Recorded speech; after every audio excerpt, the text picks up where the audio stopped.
UP के greater Noida में police ने 3 सुपारी किलर को गिरफ्तार किया है। ये पैसे लेकर लोगों की हत्या को अंजाम देते थे। पकड़े गए बदमाशों से पुलिस ने 2 पिस्टल, 2 चाकू और 2 मोटरसाइकिल बरामद की है। ये बदमाश सिकंदराबाद में एक दूध की डेयरी को लूटने के लिए ग्रेटर नोएडा आए हुए थे। यूपी के बुलंदशहर में लहुराली गांव के लोगों ने पुलिस पर पथराव किया और उनकी गाड़ियों में तोड़फोड़ मचाई। आरोप है कि ग्रेटर नोएडा की लड़की को अगवा कर लिया गया था। पुलिस को सूचना मिली थी कि लड़की को बुलंदशहर के लहुराली गांव में रखा गया है। पुलिस इसका पता लगाने पहुंची तो गांव वालों ने पथराव किया और तोड़फोड़ की। उत्तर प्रदेश के बुलंदशहर में जहरीली शराब पीने से एक व्यक्ति की मौत हो गई, जिससे गुस्साए लोगों ने स्टेट हाईवे जाम कर दिया और शराब की दुकान पर तोड़फोड़ की। मौके पर पहुंची पुलिस ने किसी तरह से मामले को शांत किया। पुलिस ने मामले की जांच शुरू कर दी है। यूपी के हापुड़ में डॉक्टरों की ड्यूटी पर तैनात नहीं रहने और कुछ डॉक्टरों की लापरवाही की वजह से 2 घायलों की मौत हो गई। घायलों की मौत के बाद सैकड़ों ग्रामीण हापुड़ के सरकारी अस्पताल पहुंच गए और जमकर हंगामा किया। मौके पर पहुंचे डीएसपी ने किसी तरह मामले को शांत कराया।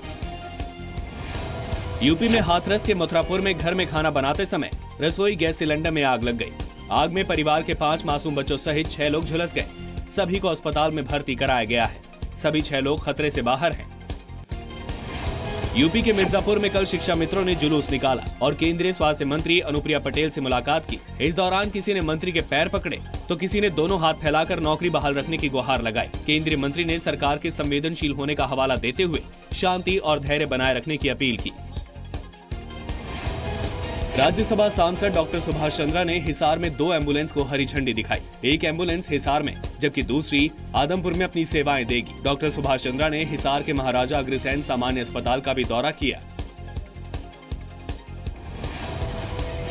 फरीदकोट के एक राइस मिल मालिक की हत्या के मामले में सीसीटीवी फुटेज के आधार पर पुलिस ने 2 आरोपियों के खिलाफ मामला दर्ज किया है। जिन 2 आरोपियों के खिलाफ मामला दर्ज किया गया है उनमें से एक का नाम हरसिमरत दीप सिंह सीमा है। बीजेपी नेता ज्ञानचंद गुप्ता ने गृह मंत्री को पत्र लिखकर चंडीगढ़, पंचकुला और मोहाली के लिए मेट्रो सेवा शुरू करने की मांग की है। उन्होंने तीनों शहरों में वाहनों, ट्रैफिक, यात्रियों और बस सेवा का हवाला देते हुए मांग की है कि आने वाले समय को देखते हुए ट्राई सिटी को मेट्रो की सख्त जरूरत है। गुरदासपुर से पूर्व लोकसभा सांसद और अभिनेता विनोद खन्ना की पत्नी कविता खन्ना ने कल बीजेपी प्रभारी प्रभात झा से मुलाकात की। विनोद खन्ना की मौत के बाद गुरदासपुर में फिर से चुनाव होना है। माना जा रहा है कि इसी सिलसिले में वो प्रभात झा से मिलने के लिए पहुंची थी।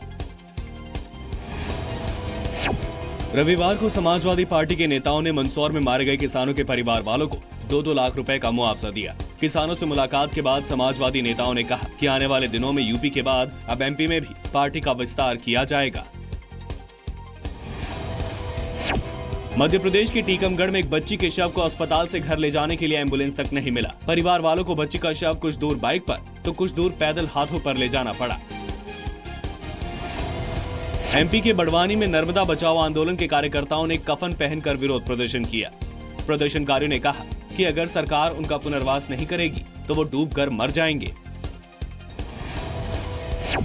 एमपी के रतलाम रेलवे स्टेशन के पास एक महिला ने चलती ट्रेन में बच्चे को जन्म दिया, जिसके बाद रतलाम रेलवे स्टेशन पर एम्बुलेंस बुलाकर महिला को अस्पताल में भर्ती कराया गया।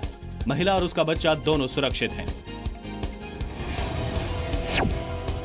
मध्य प्रदेश के धमतरी में एक पिकअप व्हीकल बैरिकेड से जा टकराया, जिससे उसमें सवार दर्जन भर स्कूली बच्चों को चोटें आई हैं, जिनमें से 2 बच्चों की हालत गंभीर है।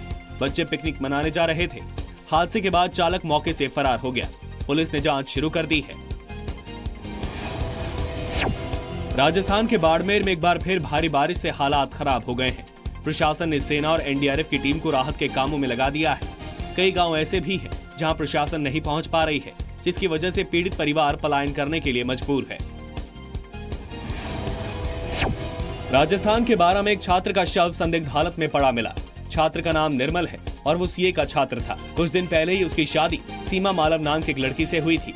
आरोप है कि पत्नी ने अपने ही पूर्व प्रेमी के साथ मिलकर पति की हत्या को अंजाम दिया। पुलिस दोनों आरोपियों को गिरफ्तार कर पूछताछ में जुट गई है। राजस्थान के डूंगरपुर में इलाज के बाद तबियत बिगड़ने से एक युवक की मौत हो गई, जिससे गुस्साए लोगों ने जमकर हंगामा किया। लोगों का आरोप है कि डॉक्टर की लापरवाही की वजह से युवक की मौत हुई। लोगों ने सरोदा अस्पताल के बाहर शव रखकर प्रदर्शन किया। प्रदर्शन के दौरान पुलिस और गाँव वालों में झड़प हो गई, जिससे पुलिस को लाठीचार्ज करना पड़ा। राजस्थान की मुख्यमंत्री वसुंधरा राजे ने बिजली कनेक्शन का इंतजार कर रहे गरीब और छोटे किसानों को बड़ी सौगात दी है। ऐसे किसानों को 5 HP तक के कनेक्शन में अब 3 साल की प्राथमिकता दी जाएगी। इसके साथ ही इंदिरा गांधी नहर परियोजना की मुख्य नहर के दोनों तरफ 1 किलोमीटर की दूरी में 5 HP तक कृषि कनेक्शन चाहने वालों को भी इस प्राथमिकता का फायदा मिलेगा। राजस्थान के नागौर में मेगा हाईवे पर गैस टैंकर और कमांडर जीप की टक्कर हो गई। टक्कर इतनी जबरदस्त हुई कि कमांडर जीप के परखच्चे उड़ गए, वहीं टैंकर भी क्षतिग्रस्त हो गया। इस हादसे में कमांडर सवार 5 लोग गंभीर रूप से घायल हो गए, जिनमें एक महिला और बच्चा भी शामिल है। इलाज के दौरान महेंद्र सिंह नाम के एक शख्स की मौत हो गई। 4 घायलों की हालत नाजुक है।